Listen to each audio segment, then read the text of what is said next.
ప్రార్థించుకున్నాం. ప్రభునందు ప్రియ పరిశుద్ధ దేవుని కుమారులారా, దేవుని కుమార్తెలారా, యేసుక్రీస్తు నామంలో మీ అందరికీ వందనాలు. తండ్రి అయిన దేవునికి స్తోత్రాలు. ప్రియులారా, మరొకసారి మెల్కీసెదెకు ఎవరు అనే అంశం ద్వారా మిమ్మలను సమీపించడానికి దేవుడు నాకు ఇచ్చినటువంటి ఈ అవకాశాన్ని బట్టి దేవుడికి స్తోత్రాలు చెల్లించుచున్నాను. ప్రియులారా, ఈ దినము మనం నేర్చుకునేటటువంటి అంశం ఏంటంటే మెల్కీసెదెకు ఎవరు అనే అంశాన్ని మనం ప్రారంభించుకుందాం. గతంలో మరి అబ్రహాము ఎదురు చూసిన క్రీస్తు దినము ఏది అనేటట్టు అంశం గురించి కొన్ని విషయాలు మనం చూసుకున్నాం. ఈ దినము మెల్కీసెదెకు ఎవరు అనే దాని గురించి మరికొన్ని విషయాలు మనము తెలుసుకోవడానికి ప్రయత్నం చేద్దాం. ప్రియులారా, లేఖన భాగం చదువుకొని మనం ముందుకు వెళ్దాం. హెబ్రీయులకు రాసినటువంటి పత్రిక 7వ అధ్యాయము మొదటి 10 వచనాలు మనం చదువుకొని మనం ముందుకి కొనసాగుదాం. ప్రియులారా, బైబిల్ ఉన్న వారందరూ చాలించి చూడండి. హెబ్రీయులకు రాసినటువంటి పత్రిక 7వ అధ్యాయము 1 నుంచి 10 వచనాలు. రాజులను సంహారం చేసి తిరిగి వచ్చుచున్న అబ్రహామును ఎవడు కలుసుకుని అతనిని ఆశీర్వదించెనో, ఎవనికి అబ్రహాము అన్నిటిలో దశమాంశము ఇచ్చెనో, ఆ సాలేము రాజును మహోన్నతుడగు దేవుని యాజకుడైన మెల్కీసెదెకు నిరంతరము యాజకుడిగా ఉన్నాడు. అతని పేరుకు మొదట నీతికి రాజనియు తరువాత సమాధానపు రాజనియు అర్థమిచ్చినట్టే సాలేము రాజని అర్థము. అతడు తండ్రి లేనివాడును తల్లి లేనివాడును వంశావళి లేనివాడును జీవిత కాలమునకు ఆది అయినను జీవమునకు అంతమైనను లేనివాడనయుండి దేవుని కుమారుని పోలి ఉన్నాడు. ఇతడంత ఘనుడో చూడుడి. మూల పురుషుడైన అబ్రహాము అతనికి కొల్లగొన్న శ్రేష్టమైన వస్తువులలో 10వ వంతు ఇచ్చెను. మరియు లేవి కుమారులలో నుండి యాజకత్వము పొందువారు తమ సహోదరులు అబ్రహాము గర్భవాసము నుండి పుట్టినను ధర్మశాస్త్రము చొప్పున వారి యొద్ద అనగా ప్రజల యొద్ద 10వ వంతును పుచ్చుకొనుటకు ఆజ్ఞను పొంది ఉన్నారు. గనుక వారితో సంబంధించిన వంశావళి లేని వాడైన మెల్కీసెదెకు అబ్రహామునొద్ద 10వ వంతు పుచ్చుకొని వాగ్దానాలను పొందిన వాణిని ఆశీర్వదించెను. తక్కువ వాడు ఎక్కువ వాని చేత ఆశీర్వదించబడినమాట కేవలము నిరాక్షేపమై ఉన్నది. మరియు లేవి క్రమము చూడగా చావునకు లోనైన వారు 10వ వంతులను పుచ్చుకొనుచున్నారు. అంతేకాక ఒక విధమున చెప్పిన ఎడల 10వ వంతులను పుచ్చుకొను లేవియు అబ్రహాము ద్వారా దశమాంశములను ఇచ్చెను. ఎలాగనగా మెల్కీసెదెకు అతని పితరుని కలుసుకున్నప్పుడు లేవి తన పితరుని గర్భంలో ఉండెను. ప్రియులారా, చదవబడిన లేఖన భాగమును మనం పరిశీలన చేసుకుంటే ఈ లేఖన భాగమును చూపిస్తూ మరొక లేఖన భాగమును మరి మన ప్రియులు చూపిస్తా ఉన్నారు. అది యోహాను సువార్త 8వ అధ్యాయం 56వ వచనంలో ఆ మాట చూపిస్తున్నారు. మీ తండ్రి అయిన అబ్రహాము నా దినము చూడవలెనని మిగులు ఆనందించెను, అది సంతోషించెను అనే ఈ మాటను తీసుకొని వచ్చి మరి అబ్రహాము మరి మెల్కీసెదెకు అనగా యేసుక్రీస్తును చూసేశాడు. ప్రియులారా, అబ్రహామును యేసుక్రీస్తే మెల్కీసెదెకుగా అబ్రహాము దగ్గరకు వచ్చేశాడు. అబ్రహాము యేసుక్రీస్తును చూశాడు. యేసుక్రీస్తు మరి డైరెక్ట్ గా ప్రత్యక్షమైపోయి అబ్రహామునకు కనబడ్డాడు అని చెప్పేసి మన ప్రియులు బోధ చేస్తా ఉన్నారు. ఇంకా ఏమంటారంటే, అబ్రహామా నీవు నన్ను చూస్తానన్నావు కదా, ఇదిగో నేను వచ్చేసాను, నన్ను చూడు. ఎందుకంటే అబ్రహాము ఆయనను చూడాలని ఆశపడ్డాడు కదా. ప్రియులు ఆలోచించేయండి, కనబడ్డాడు, చూసేశాడు అని చెప్పేసి మన ప్రియులు చెబుతా ఉన్నారు. ప్రియులు ఒక్కసారి లేఖన భాగాన్ని మనం పరిశీలన చేసుకుంటే ఈ లేఖన భాగమును మరి చూపించి ఇదిగో యేసుక్రీస్తు మరి వచ్చేసాడు, అబ్రహాము దగ్గరకు వచ్చేసాడు, అబ్రహాము కనబడ్డాడు, అబ్రహాము చూసేశాడు అని వారు చూపించుచున్నటువంటి వచనాలలో మరి యొక్క వచనమును వారు చూపిస్తూ వారు మరి ముందుకి వెళ్తా ఉన్నారు. వారు ఈ వచనాన్ని చూపించి ఇదిగో యేసుక్రీస్తే డైరెక్ట్ గా వచ్చేసాడు అబ్రహాము చూశాడు, అబ్రహాము కనబడ్డాడు, అబ్రహాము చూశాడు, ఆనందించాడు, సంతోషించాడు, గంతులు వేశాడు అని చెప్పేసి వారు చెబుతా ఉన్నారు. ఈ వచనాన్ని చూపించి వారు మరి ఎంతగానో మరి దేవుని వాక్యమును, సత్య సంబంధమైనటువంటి వాక్యమును వారు వక్రీకరించి మరి సత్యమునకు భిన్నమైనటువంటి సువార్తను వారు ప్రకటన చేస్తూ ఉన్నారు. మరి జనాలను వారు మోసం చేస్తూ వారు ముందుకు వెళ్తా ఉన్నారు. మరి సత్యంలో ఉన్నటువంటి వారిని అసత్యంలోనికి నడిపించి మరి నిత్య జీవానికి వారసులుగా ఉండాల్సినటువంటి వారిని మరి నిత్య జీవానికి వారసులుగా కాకుండా మరి నిత్య నరకానికి వారు తీసుకుని వెళ్ళేటటువంటి పరిస్థితిని నేడు మనం చూస్తా ఉన్నాం. ప్రేరాలు వారు చూపించేటటువంటి లేఖన భాగాలలో ఒక భాగాన్ని నేను ఈ దినాన్ని మీ ముందు ఉంచాలని ఆశపడుతున్నాను. మీకా గ్రంథము 5వ అధ్యాయము 2వ వచనాన్ని మనం చదువుకుందాం. బెత్లెహేము ఎఫ్రాతా, యోధా వారి కుటుంబములలో నీవు స్వల్ప గ్రామమైనను నా కొరకు ఇశ్రాయేలీయులను ఏలబోవాడు నీలో నుండి వచ్చును. పురాతన కాలము మొదలుకొని శాశ్వత కాలము వరకు ఆయన ప్రత్యక్షమగుచుండెను. ప్రేలార చదవబడిన లేఖన భాగాన్ని మనం పరిశీలన చేసుకుంటే, బెత్లెహేము ఎఫ్రాతా, యోధా వారి కుటుంబములలో నీవు స్వల్ప గ్రామమైనను నా కొరకు ఇశ్రాయేలీయులను ఏలబోవు నీలో నుండి వచ్చును అని ఈ వాక్య భాగమును ఎంతటితో దీన్ని ముగించినట్లయితే బాగుండేది. కానీ తరువాత ఇంకేమంటున్నాడంటే, ఇంకా ఏమంటున్నాడో మనం పరిశీలన చేసుకుంటే, పురాతన కాలము మొదలుకొని శాశ్వత కాలము ఆయన ప్రత్యక్షమగుచుండెను అంటున్నాడు. ఆయన ప్రత్యక్షం అవుతున్న ఆ పరిస్థితులలోనే యేసుక్రీస్తు అబ్రహాము దగ్గరకు వచ్చేసాడు అని చెబుతున్నారు.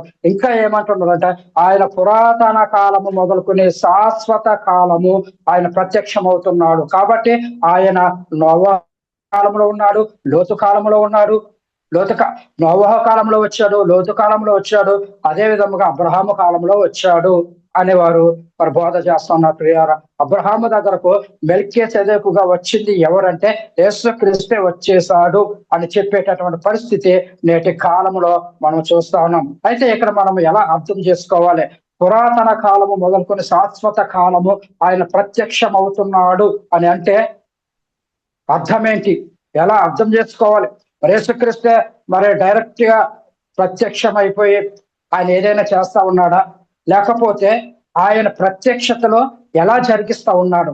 ఇది మనం అర్థం చేసుకోవాలి. యేసుక్రీస్తు డైరెక్ట్ గా వచ్చి ఆయన ప్రత్యక్షం అయిపోయి ఆయన ప్రత్యక్షతలో చేస్తా ఉన్నాడా, లేకపోతే ఆయన ప్రత్యక్షతలు ఎలా జరిగిస్తా ఉన్నాడు అనేది మనం అర్థం చేసుకోవాల్సినటువంటి అవసరం ఉన్నది. ప్రియులారా, అసలు యేసుక్రీస్తు ఇంకా ప్రత్యక్షతలు జరిగించవలసినటువంటి అవసరం ఏమున్నది? ఒకసారి ఆలోచించండి ప్రియులారా. యేసుక్రీస్తు ఇంకా కూడా ప్రత్యక్షతలను జరిగించవలసినటువంటి అవసరం ఏమున్నది? ఆయన గురించి వచనము వ్రాయబడవలసినటువంటి అవసరం ఏమున్నది? ఇది మనము అర్థం చేసుకోవాల్సినటువంటి అవసరం ఉన్నది. పురాతన కాలము మొదలుకొని శాశ్వత కాలము ఆయన ప్రత్యక్షమవుతూ ఉండేను అని అంటున్నాడు. అయితే ఇక్కడ మనము చూసుకుంటే యేసుక్రీస్తు రక్షకుడుగా ఎప్పుడు నియమించబడ్డాడు? సరే ఆలోచించండి ప్రియుల. పురాతన కాలం మొదలుకొని శాశ్వత కాలం వరకు ఆయన ప్రత్యక్షం అవుతూ ఉన్నాడు అనేసి అంటే మరి యేసుక్రీస్తు రక్షకుడుగా మరి ఎప్పుడు నియమించబడ్డాడు? ఎప్పుడైనా ఆలోచించారా? ఆయన రక్షకుడుగా ఉండటానికి ఎప్పుడు నియమించబడ్డాడు? ఆయన జగత్తు పునాది వేయబడకం నుండి ఆయన రక్షకుడుగా నియమింపబడ్డాడు. జగత్తు పునాది వేయబడక ముందు నుంచే యేసుక్రీస్తు రక్షకుడుగా ఉండటానికి నియమింపబడి ఉన్నాడు. ప్రియులారా, ఆలోచించండి, అర్థం చేసుకోవడానికి ప్రయత్నం చేయండి. అయితే ప్రియులారా, యేసుక్రీస్తు రక్షకుడుగా ఉండటానికి నియమించబడినప్పటికీ కూడా అప్పటి నుండి ఆయన ఎప్పుడైతే జగత్తు పునాది వేయబడక మునిపే రక్షకుడుగా ఉండటానికి నియమించబడ్డాడో అప్పటి నుండి కూడా తన ప్రత్యక్షతలను రక్షకుడు హోదాలో తన ప్రత్యక్షతలను కనబరుస్తూ వస్తున్నాడు. అర్థం చేసుకోండి. ఎప్పుడైతే జగత్తు పునాది వేయబడక మునిపే ఆయన రక్షకుడుగా ఉండటానికి నియమించబడ్డాడో ఆయన నియమించబడిన దగ్గర నుంచి కూడా ఆ యేసుక్రీస్తు తన ప్రత్యక్షతలను కనబరుస్తూనే ఉన్నాడు. ఎలా కనబరుస్తున్నాడు? ఆయన వచ్చేసి ఆయన తన కార్యాలను జరిగించడం కాదు, ఆయన డైరెక్ట్ గా వచ్చేసి ఆయనే తన కార్యాలను ఆయన జరిగించుకోవడం కాదు. ప్రియులారా, చూద్దాం ఒకసారి లేఖన భాగాన్ని చూద్దాం. పేతురు రాసినటువంటి మొదటి పత్రిక 1వ అధ్యాయము 20వ వచనాన్ని మనం పరిశీలన చేసుకుందాం. ఆయన జగత్తు పునాది వేయబడక మునిపే నియమింపబడెను గాని తన్ను మృతులలో నుండే లేపి తనకు మహిమనిచ్చిన దేవుని ఎడల తన ద్వారా విశ్వాసులైన మీ నిమిత్తము కడవరి కాలములందు ఆయన ప్రత్యక్షపరచబడెను. కాగా మీ విశ్వాసమును నిరీక్షణయు దేవుని యందు ఉంచబడి ఉన్నవే.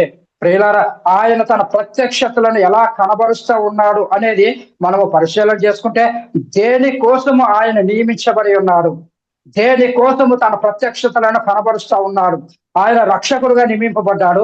రక్షించే కార్యక్రమంలో మరి ఆయన తన ప్రత్యక్షతలను కనబరుస్తూ ఉన్నాడు. ప్రియులారా, ఆయన రక్షకుడుగా నియమింపబడ్డాడు. ఆయన మరి ఆలోచించేయండి ప్రియులారా, తన ప్రత్యక్షతలను ఏ విధంగా కనబరుస్తున్నాడు, యేసుక్రీస్తు ప్రభువు తన ప్రత్యక్షతలను ఏ విధంగా కనబరుస్తూ ఉన్నాడు అనేది మనం పరిశీలన చేసుకుంటే, దేని కోసము ఆయన నియమింపబడ్డాడు, దేని కోసము ఆయన తన ప్రత్యక్షతలను కనబరుస్తూ ఉన్నాడు, ఆయన రక్షకుడుగా నియమింపబడ్డాడు.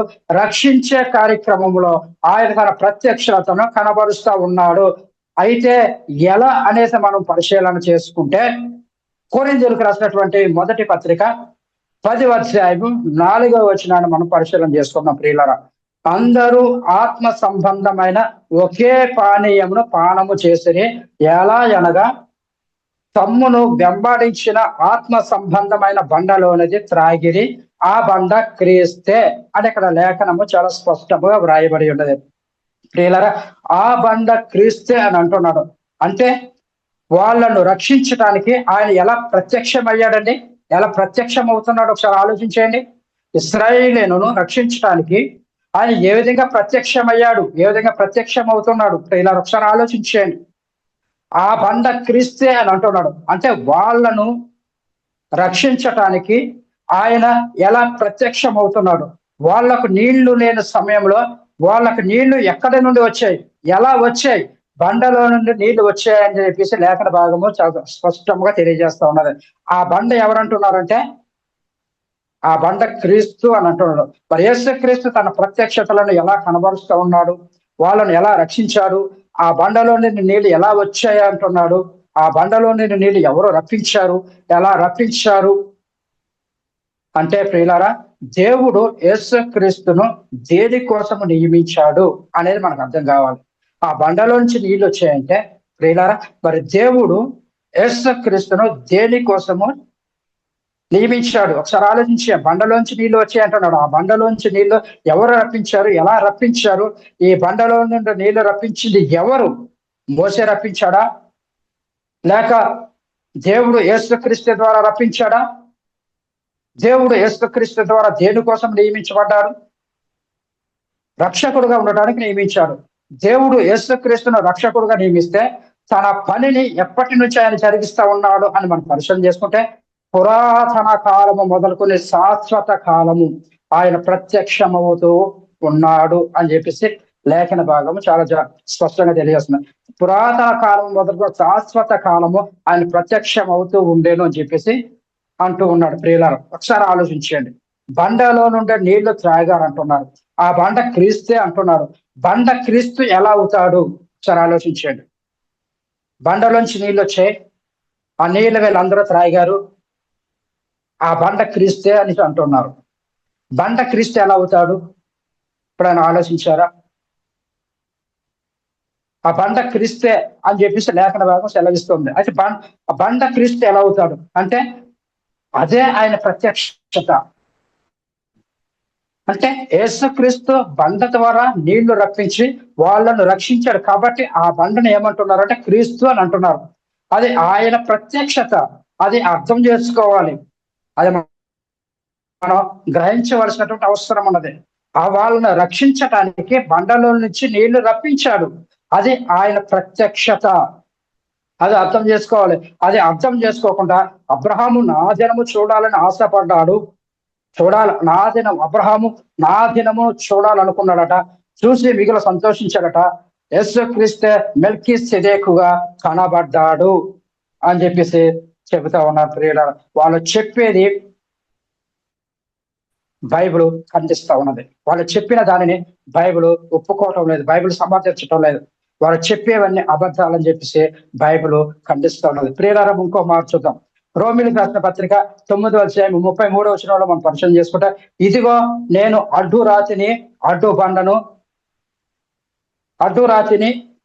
బండను సియోనులో స్థాపించుచున్నాను, ఆయన యందు విశ్వాసం ఉంచువాడు సిగ్గుపడడు అని వ్రాయబడిన ప్రకారము వారు అడ్డు రాయి తగిలే తొట్రుపడిరి.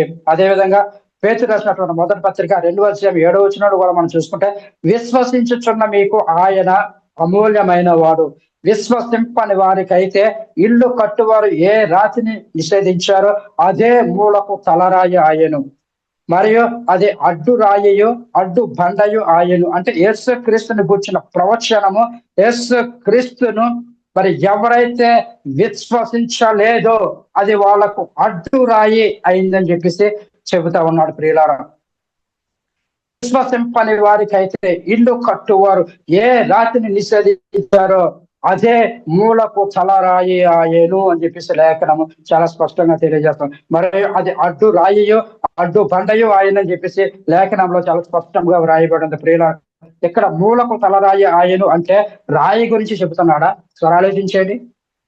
ఇల్లు కట్టువారు నిషేధించిన రాయి అది మూలకు తలరాయి ఆయన అని చెప్పేసి లేఖనంలో వ్రాయబడి ఉన్నది. అంటే రాయి, స్వరాలోచించండి ప్రియులారా, ఒక్కసారి ఆలోచించండి. యేసు క్రీస్తుని కూర్చున్న ప్రవచనం ప్రియులారా, మూలకు తలరాయి ఆయనంటే నిషేధించినటువంటి రాయి అది మూలకు తలరాయి ఆయనంటే మరి రాయి గురించి ఇక్కడ చెబుతున్నాడా లేక యేసు క్రీస్తుని గురించి చెబుతున్నాడా? అంటే యేసు క్రీస్తుని గురించి చెబుతున్నాడు. మరి ఇక్కడ మనం పరిశీలన చేసుకుంటే, ఇశ్రాయేలీలు ఐగుప్తు బానిసత్వంలో ఉన్నారు. ఐగుప్తు బానిసత్వంలో నుండి ఇశ్రాయేలీలను బయటకు రావాలంటే అక్కడ ఒక కార్యం జరిగించమని యేసు క్రీస్తుకు చెప్పాడండి. అక్కడ ఒక కార్యం జరిగించమని యేసు క్రీస్తు చెప్పాడు. ఏం చెప్పాడంటే, పస్కా బలి పశువును వధించండి, దాని రక్తము కొంచెము తీసి ఇండ్ల ద్వారబంధపు 2 కమ్ముల మీదను పైకమ్మి మీదను చల్లవలెను.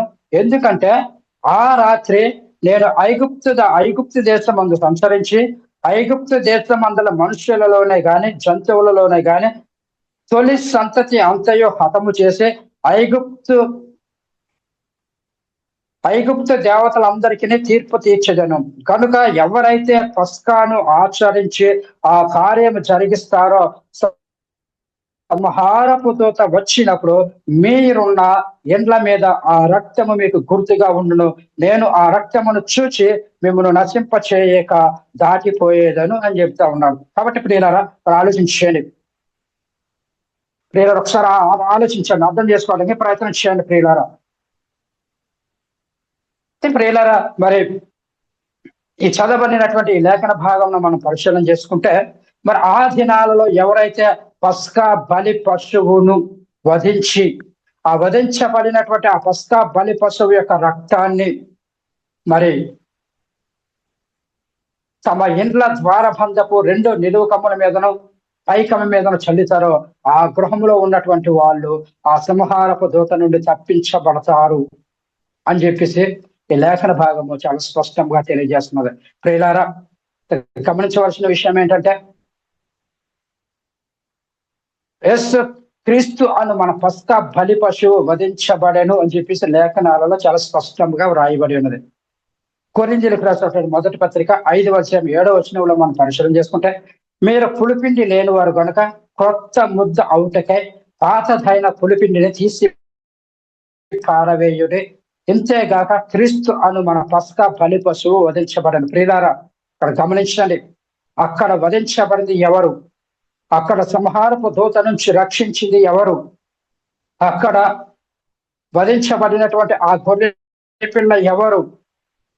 వధించబడినటువంటి ఆ గొర్రె పిల్ల ఎవరికి సాదృశ్యముగా ఉంది అంటే అప్పుడు అది క్రీస్తుకు సాదృశ్యముగా ఉంది. దానిని వధించి దాని రక్తాన్ని ద్వారబంధముల మీద చల్లటము ద్వారా వాళ్ళు సంహారపు దూత నుండి రక్షింపబడ్డారు. ఇప్పుడున్నటువంటి పరిస్థితులలో మన గురించి ఏం చెబుతున్నాడంటే, క్రీస్తు అను మన పస్కా బలి పశువు వధించబడెను. ఎవరైతే క్రీస్తు రక్తంలో కడుగబడతారో వాళ్ళు సంహారపు దూత నుండి రక్షింపబడతారో చెప్తా ఉన్నాడు. ప్రియులారా, ఆలోచించండి. ఇప్పుడున్న పరిస్థితులలో క్రీస్తు అను మన పస్కా బలి పశువు వధించబడినటువంటి ఆ క్రీస్తు రక్తంలో ఎవరైతే తమ పాపములు కడుగుకొని నీతిమంతులుగా తీర్చబడతారో వారు ఆ సంహారపు దూత నుంచి రక్షింపబడతారు. అనగా నిత్య నరకమునికి వెళ్ళకుండా నిత్య నరకం నుండి వారు రక్షింపబడతారని చెప్పేసి భాగం ఇక్కడ చాలా స్పష్టంగా తెలియజేస్తున్నది. ప్రియులారా, ఎవరైతే క్రీస్తు రక్తంలో కడుగబడతారో వాళ్ళు ఆ సంహారపు దూత నుండి రక్షింపబడతారని చెప్పేసి అంటా ఉన్నాడు. అయితే అక్కడ ప్రత్యక్షమైన ఆ గొర్రె పిల్ల ఎవరు, ఆ సంహారపు దూత నుండి రక్షించిన ఆ పస్కా బలి పశువు ఎవరు అనే మనం పరిశీలన చేస్తే వాళ్ళను రక్షించడానికి అక్కడ పస్కా బలి పశువును వధించబడింది. ఇప్పుడు మనలను రక్షించడానికి కూడా పస్కా బలి పశువు వధించబడింది అని చెబుతున్నాడు. అంటే ఇశ్రాయేలీలను సంహారపు దూత నుండి రక్షించడానికి అక్కడ వధించబడినటువంటి గొర్రె పిల్ల దేనికి సాదృశ్యముగా ఉంది అంటే అది క్రీస్తుకు సాదృశ్యముగా ఉన్నది. ప్రియులారా, అంటే క్రీస్తు ప్రత్యక్షతలు పురాతన కాలము మొదలుకొని శాశ్వత కాలము వరకు ఆయన ప్రత్యక్షమవుతూ వచ్చాడు. ప్రియులారా, ఆలోచించండి. మరొక లేఖన భాగాన్ని చూద్దాం. నిర్గమకాండం 12వ అధ్యాయం 21 నుంచి 24 వచనాలు మనం చదువుకుంటే, కాబట్టి మోషే ఇశ్రాయేలీల పెద్దలను అందరినీ పిలిపించి వారితో ఇట్లైనను, మీరు మీ కుటుంబముల చొప్పున మందలో నుండి ఒక పిల్లను తీసుకుని పస్కా బలి పశువును వధించుడి. మరియు ఇస్సోపు కుంచె తీసుకుని పల్లెములోనున్న రక్తంలో దాన్ని ముంచి ద్వారబంధపు పైకమ్మి 2 నిలువు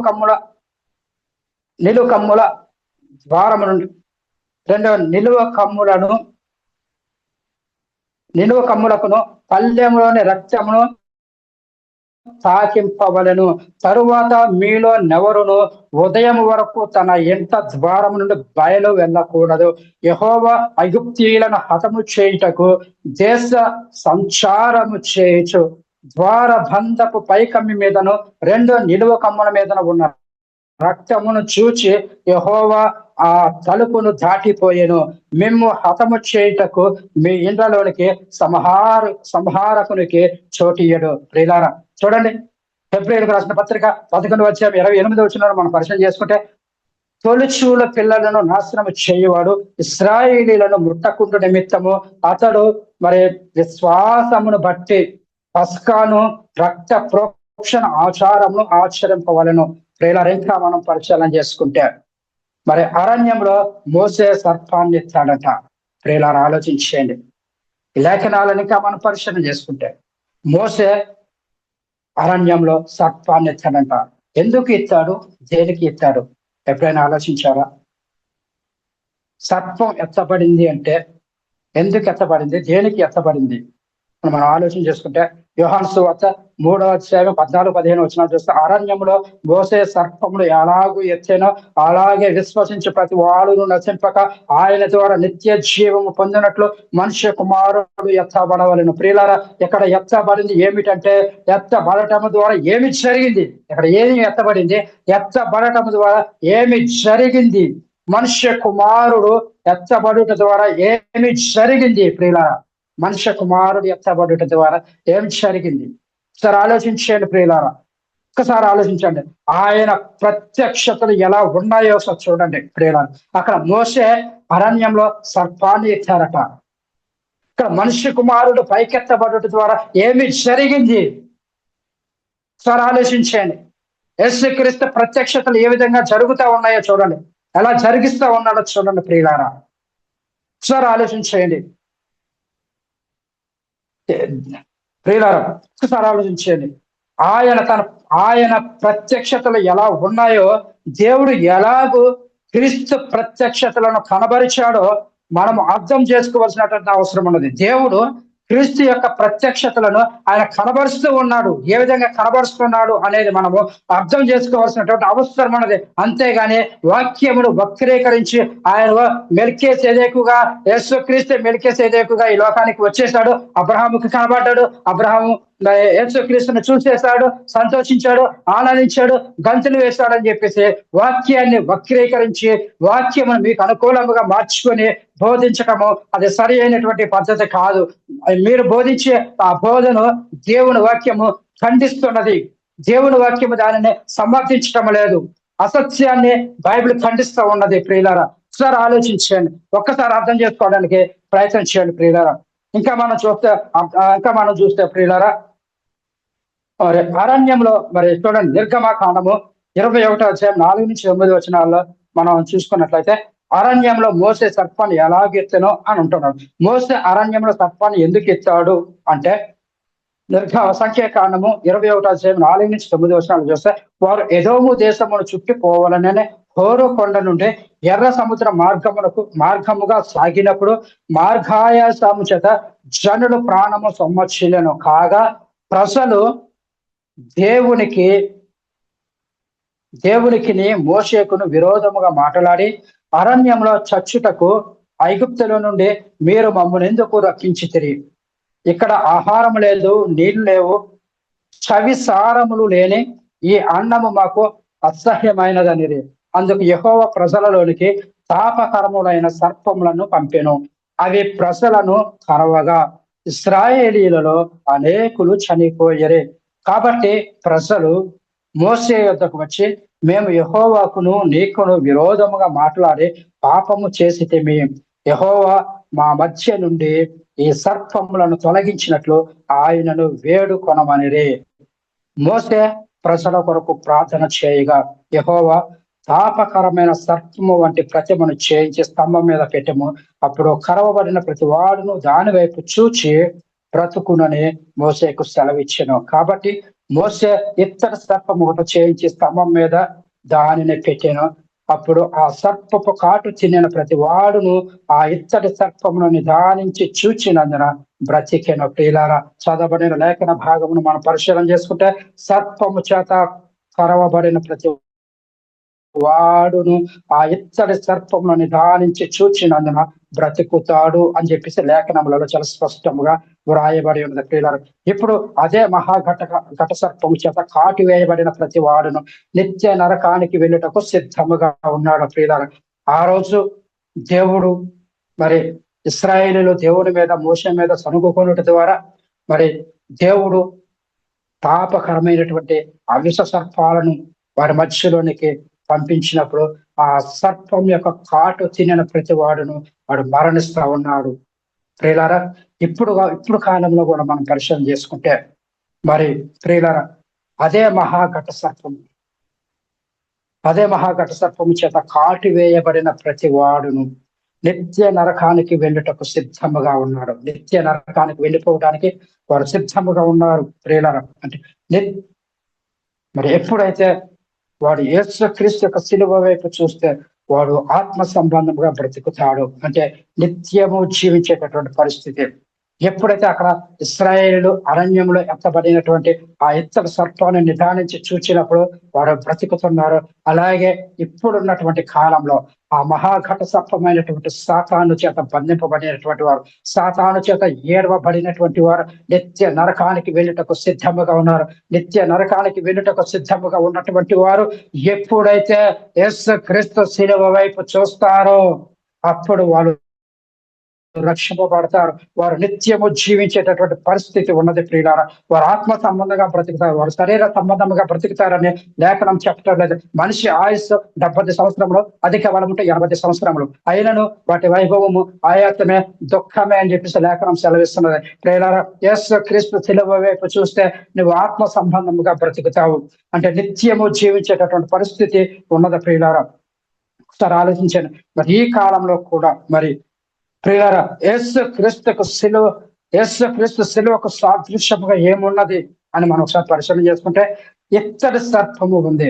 ఆ రోజు అక్కడ అరణ్యంలో ఎత్తబడినటువంటి ఆ సర్పము దేనికి సాదృశ్యముగా ఉన్నదంటే యేసుక్రీస్తు ప్రభు యొక్క శిలువకు సాదృశ్యముగా ఉన్నది. ప్రియులారా, ఆ కాలంలో సర్పము కాటు వేసేది, మరియు ఈ కాలంలో కూడా సర్పము కాటు వేస్తుంది. ఆ కాలంలో సర్పము ఎలాగైతే కాటు వేస్తుందో ఈ కాలంలో కూడా, ప్రస్తుత కాలంలో కూడా సర్పము కాటు వేస్తా ఉన్నది.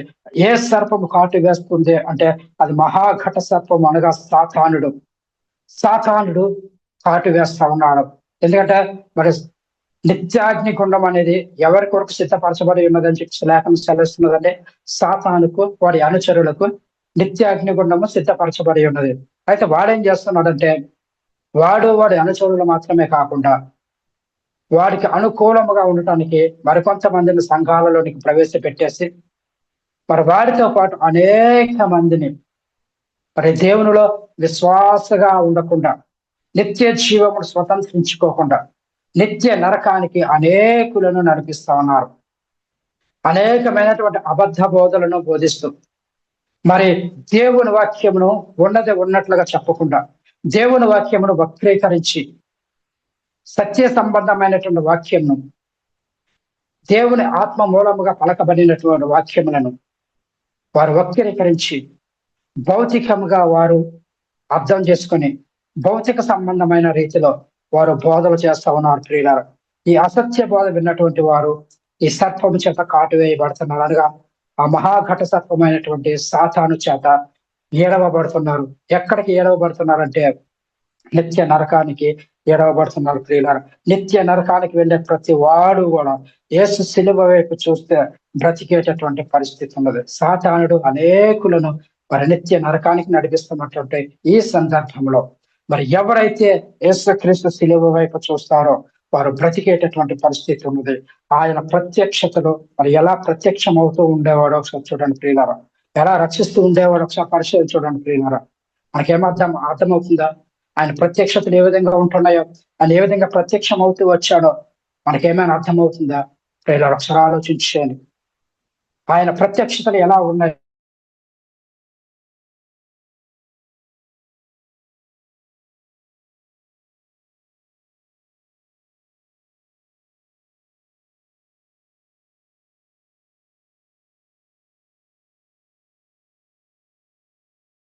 అబ్రహామును కలుసుకున్నది ఎవరు అంటే మెల్కీసెదెకు.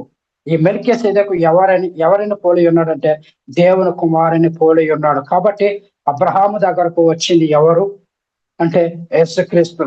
యేసుక్రీస్తే వచ్చేసాడా?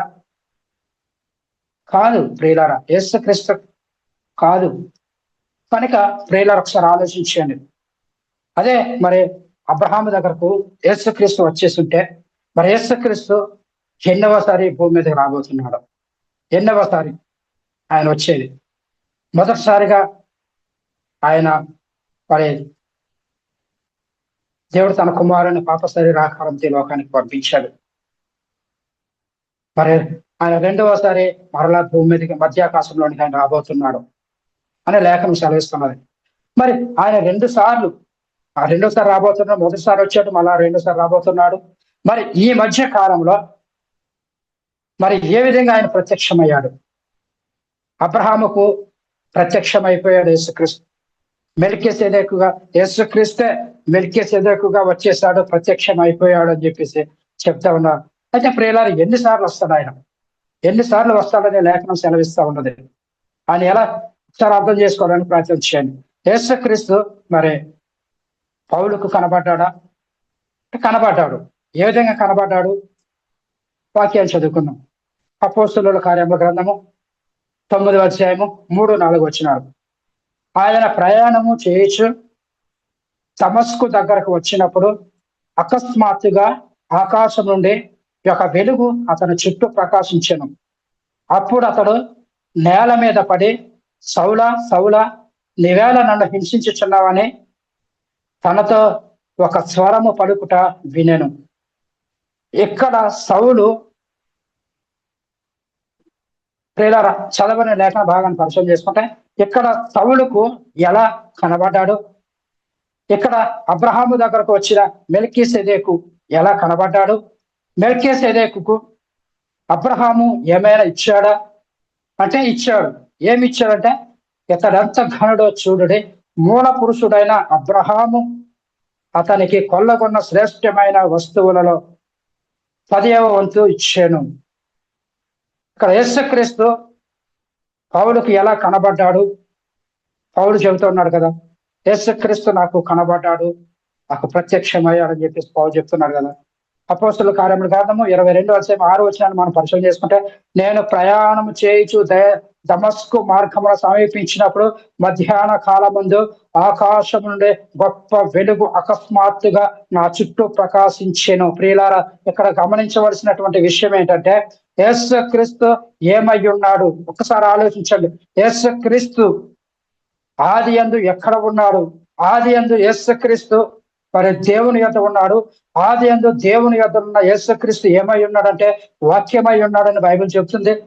వాక్యమై ఉన్నటువంటి యేసుక్రీస్తు ఏమై ఉన్నాడంటే, మరి యేసుక్రీస్తు దేవుని యొద్ద ఆత్మయ్య అయి ఉన్నాడు.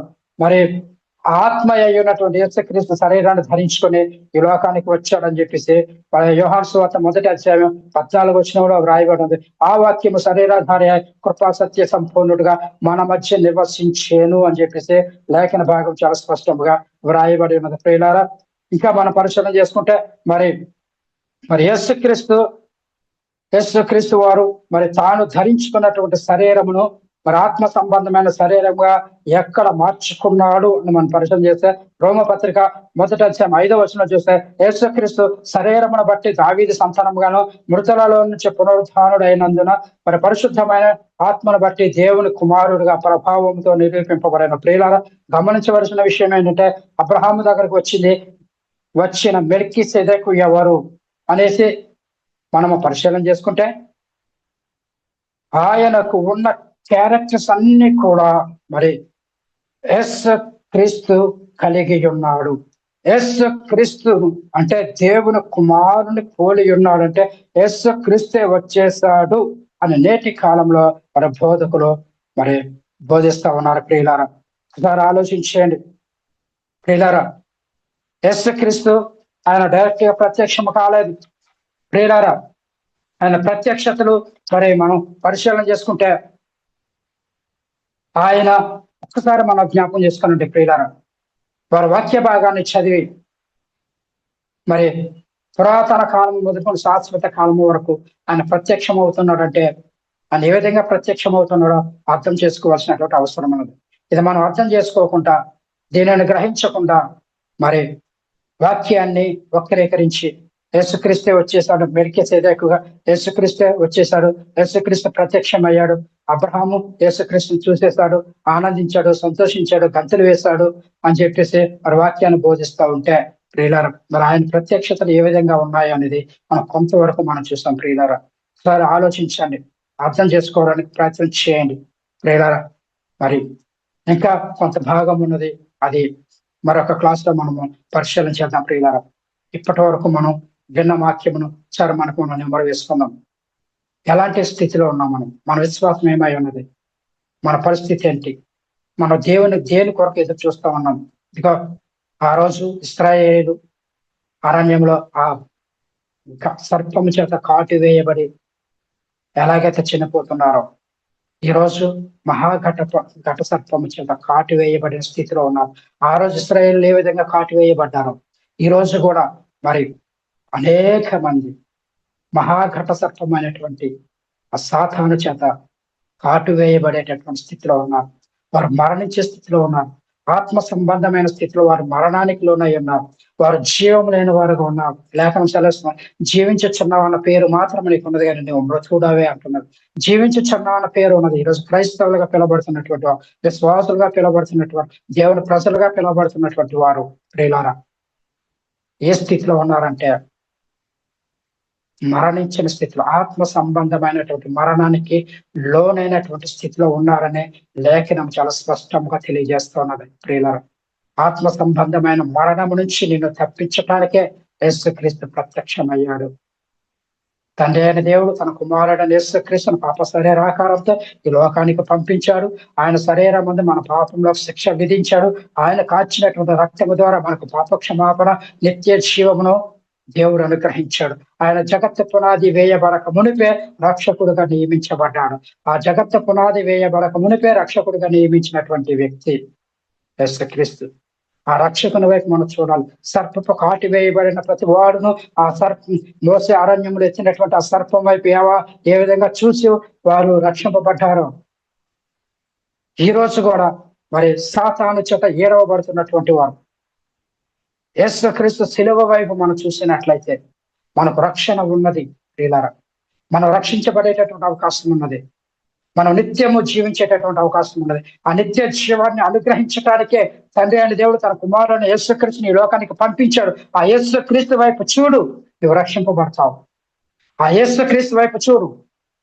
పురాతన కాలం నుంచి శాశ్వత కాలం అంతే. శాశ్వత కాలం వరకు ప్రత్యక్షం అవుతున్నాడంటే సమూయేలు మొదలుకొని ఎందరు ప్రవక్తలు ప్రవచించారు. ఆ ప్రవక్తలందరూ కూడా ఈయన గురించే ప్రవచించారు ప్రియులారా. యేసుక్రీస్తు గురించే ప్రవచించారు. ఆ యేసుక్రీస్తుని నిదానించి చూస్తే నువ్వు రక్షింపబడతావు. ఆ యేసుక్రీస్తుని నిదానించి నువ్వు చూడగలిగితే నువ్వు రక్షింపబడతావు ప్రియులారా. సరా ఆలోచించండి, అర్థం చేసుకోనండి ప్రియులారా. ఎవరిని తప్పు పట్టాలని కాదు, కానీ ఎవరిని నిందించాలని కాదు. సంస్థ పరంగా కానీ సంఘ పరంగా కానీ నేను ఎవరిని కించపరచాలని మాటలు మీ ముందుకు తీసుకురావటం లేదు ప్రియులారా.